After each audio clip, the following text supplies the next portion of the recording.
ফাস্টফুডের কোন স্ট্যাটাসের মানে কি? অর্থাৎ আমরা যখন ফাস্টফুড জমা দেই, এরপরে অনলাইনে চেক করতে গেলে বিভিন্ন স্ট্যাটাস দেখায় যে আপনার পাসপোর্টটা এই অবস্থা আছে, ওই অবস্থা আছে। তো কোন স্ট্যাটাসের মানে কি, এটা নিয়ে আলোচনা করব। দ্বিতীয়ত, কখন আপনি বুঝবেন যে আপনার পাসপোর্ট হয়ে গেছে, এখন আমি পাসপোর্ট অফিসে গেলে পাসপোর্ট আমি পাবো, এটাও আপনাদেরকে আমি বলে দিব। আমি স্ক্রিনের ছবিগুলো দিব এবং কি কোন স্ট্যাটাসের মানে কি, তখন আপনার করণীয় কি, ওইটাও বলে দিব। তো আপনারা দেখতে থাকেন আর ভিডিওটা শেয়ার করবেন, চ্যানেলে নতুন হলে সাবস্ক্রাইব করে দিবেন। তো আমরা একদম প্রথম থেকে শুরু করি। যখন আমরা আবেদন করি, অনলাইনে আবেদন কমপ্লিট হয়, তখন আমাদের স্ট্যাটাস দেখায় সাবমিটেড, অর্থাৎ পাসপোর্ট জমা করা হয়েছে। স্ক্রিনে আপনারা ছবিও দেখতেছেন। সাবমিটেড লেখা হওয়ার পরে পরের ধাপ, তবে আমি যে আপনাদের স্ট্যাটাসটা বলতেছি এটা আগে পরে হইতে পারে, আগে পরে কোনো সমস্যা নাই, কিন্তু আপনার স্ট্যাটাস কোনটা দেখে আপনি এটাই ফলো করবেন। তখন আপনার করণীয় কি, আপনি ওই জিনিসটাই ফলো করবেন।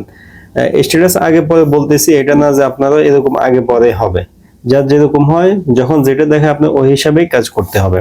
তো প্রথম আবেদন করার পরে আমাদের দেখাবে সাবমিটেড, অর্থাৎ জমা করা হয়েছে। এরপরে আমাদের সেকেন্ড, সাধারণত সেকেন্ড যে এতে দেখায় তা হচ্ছে এনরোলমেন্ট ইন প্রসেস। আপনি স্ক্রিনে ছবি দেখতেছেন। আমরা যখন আবেদন করি সাবমিটেড দেখায়, এরপরে ছবি ফিঙ্গার দিয়ে আসি, অর্থাৎ আমি পাসপোর্ট অফিসে পাসপোর্ট জমা দিয়ে আসি, তখন দ্বিতীয় স্ট্যাটাস, সাধারণত দ্বিতীয় ধাপে আমাদের দেখায় এনরোলমেন্ট ইন প্রসেস। এই ধাপটা আসে, তখনও আমাদের কোনো কিছু করণীয় না, আমরা অপেক্ষা করব। অপেক্ষা করলে কি আসে আমাদের ওইটাই দেখতে হবে, কোন স্ট্যাটাস শো করে, ওই জন্য আমরা অপেক্ষা করতে থাকবো।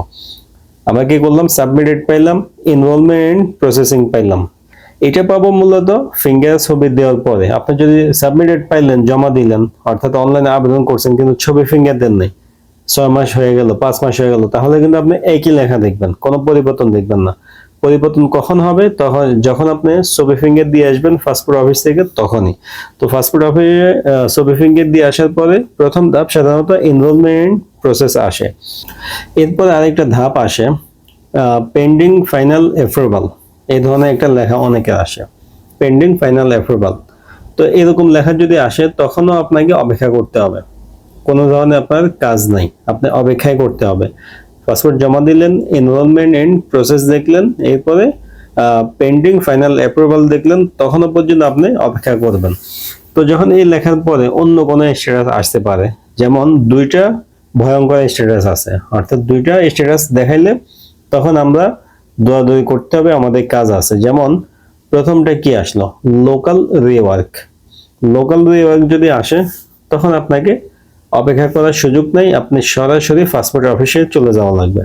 সৌদি আরব হইলে সরাসরি জেদ্দা কনসুলেট অথবা রিয়াদ এম্বাসি, এই দুই জায়গায় আপনি চলে যাবেন।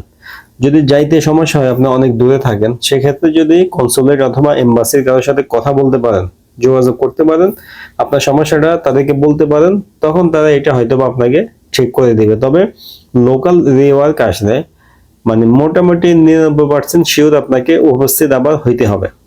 যেখানে পাসপোর্ট জমা দিয়েছেন, ছবি ফিঙ্গার দিয়ে আসছেন, সেখানে আপনাকে আবারও যাওয়া লাগবে লোকাল রিওয়ার্ক যখন লেখা আসবে। এই কারণে যাদের স্ট্যাটাস লোকাল রিওয়ার্ক আসে, তারা অপেক্ষা না করে কাগজপত্র সব নিয়ে তাদের উচিত সরাসরি যেখানে পাসপোর্ট জমা দিচ্ছে সেখানে চলে যাওয়া।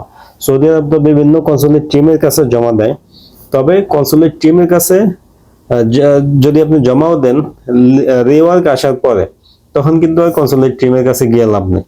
অথবা আপনি প্রবাসী সেবা কেন্দ্রে রিয়াদ ভাতাতে ফিঙ্গার দিয়েছেন, দেওয়ার পরে লোকাল রিওয়ার্ক আপনি দেখছেন, তখন আপনাকে অবশ্যই এম্বাসিতে যাওয়া লাগবে। অর্থাৎ বাংলাদেশে হইলে পাসপোর্ট অফিসে, আঞ্চলিক পাসপোর্ট অফিস, আর বিদেশে হইলে সরাসরি মিশনে, এম্বাসি। সৌদি আরব যেহেতু বড়, আরো একটা বাড়তি আছে কনসুলেট, এই দুই জায়গায় আমরা যাব।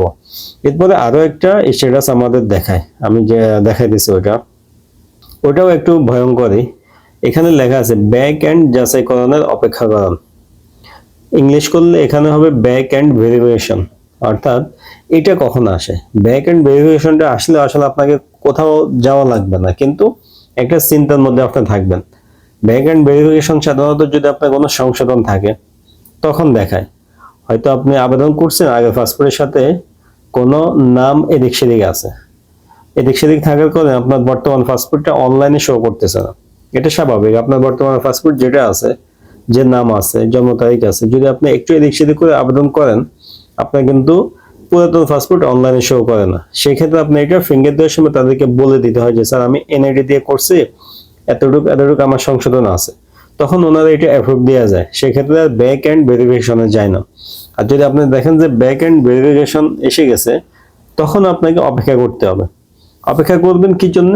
হয় দেখবেন যে অ্যাপ্রুভালে চলে গেছে, না হলে আপনাকে এটা রিওয়ার্কে পাঠিয়ে দিছে, যে কোনো কিছু হইতে পারে। ব্যাক এন্ড ভেরিফিকেশন যখন দেখায় তখন আপনাকে অপেক্ষা করতেই হবে, অপেক্ষা করা ছাড়া কোনো কিছুই নেই। Local rework, back end verification, মূলত এই দুইটাই ফাস্টফুডের জন্য একটু মানে চিন্তার কারণ আর কি। তো আমাদের এরপরে স্টেপ, অর্থাৎ লোকাল রিওয়ার্কও আসতে পারে, ব্যাক এন্ড ভেরিফাইও আসতে পারে। অর্থাৎ আমরা এই ধাপগুলো পার হইলে সর্বশেষ আমাদের আরেকটা স্টেপ আসে অ্যাপ্রুভেড। প্রথমে ছিল পেন্ডিং, ফাইনাল অ্যাপ্রুভ। ওইটার পরে আমাদের আরো যে কোনো ঝামেলা হয়েছে আমরা সমাধান করে দিলাম, এখন আমার এটা অ্যাপ্রুভেড দেখাইতেছে, অর্থাৎ আমার অ্যাপ্রুভ হয়ে গেছে। যদি এই পর্যন্ত হয় তখন আমরা নিশ্চিন্ত থাকবো যে হ্যাঁ আমার পাসপোর্ট কনফার্ম হবে, আর কোনো ঝামেলা নেই। অ্যাপ্রুভেডের পরে আমাদের আরো একটা স্ট্যাটাস আসবে, সেটা হচ্ছে পেন্ডিং ইন ফ্রেন্ড কিউই, অর্থাৎ আপনার পাসপোর্টটা ফ্রেন্ড হওয়ার জন্য অপেক্ষমান আছে, ফ্রেন্ড সারিতে অপেক্ষমান আছে, এই ধরনের লেখা আসে। যদি এই পর্যন্ত আসে তাহলে বুঝবেন যে হ্যাঁ আমার পাসপোর্টটা হয়ে গেছে, এখন ফ্রেন্ড হওয়া বাকি আছে, ফ্রেন্ডের জন্য অপেক্ষা হইতেছে, তখন আমরা ওয়েটিং এ থাকবো।